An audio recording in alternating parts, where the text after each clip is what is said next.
ಇವತ್ ಮನೆ ಮೇಲೆ ಒಂದು ಸ್ವಿಮ್ಮಿಂಗ್ ಪೂಲ್ ಆಗಿತ್ತು ಗುರು. Day 87 of CCJ. ಇವತ್ ಸಂಡೇ ಅಂಡ್ ಇವತ್ ರೆಸ್ಟ್ ಡೇ ಗುರು. ರೆಸ್ಟ್ ಡೇ ಅನ್ನಕೇನ್ ಗುರು, ಈ ವಾರದಲ್ಲಿ 2 ದಿನ ಜಿಮ್ಮಿಗೆ ಹೋಗಿಲ್ಲ ಅಂಡ್ ಕರೆಕ್ಟ್ ಆಗಿ ಸ್ಲೀಪ್ನು ಕಂಪ್ಲೀಟ್ ಮಾಡಕ್ ಆಗಿಲ್ಲ. ನಾನು ಕಣ್ಣೆದ್ರಿಗೆ ಇದ್ರೆ ಶೂಟ್ ಮಾಡಿ ಸಾಯಿಸ್ಬಿಡ್ತೀನಿ. ಇರಿಟೇಷನ್ ಕಣ್ರಿ, ಕಳ್ಸಿ ಆಚೆ. ಎಲ್ಲ ಸ್ವಲ್ಪ ಡಿಸ್ಟರ್ಬ್ ಆಗಿತ್ತು.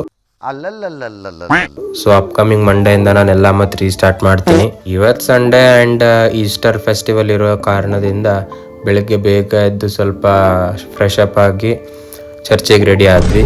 ನನಗೆ ಯಾಕೋ ಸ್ವಲ್ಪ ಬರ್ತಾ ಬರ್ತಾ ಮರುವಿನ ಕಾಯಿಲೆ ಹೆಚ್ಚಾಗ್ತಿದೆ ಅನ್ಸುತ್ತೆ.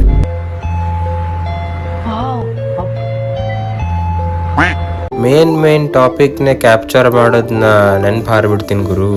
ಅದಕ್ಕೆ ಇನ್ಮ್ಯಾಗ್ಲಿಂದ ಹಂಗೇನು ನೆನ್ಪು ಹಾರ್ಲಾರ್ದಂಗೆ ಏನಾದರೂ ಒಂದು ಸೊಲ್ಯೂಷನ್ ಕಂಡುಹಿಡಿಬೇಕಪ್ಪ. ಆ್ಯಂಡ್ ನಾ ಎಲ್ಲ ರೆಡಿ ಆಗೋದು ಮುಗಿಸ್ಕೊಂಡ ಬ್ರೇಕ್ಫಾಸ್ಟ್ ಮುಗಿಸ್ಕೊಂಡ ಚರ್ಚಿಗೆ ಹೋದ್ವಿ.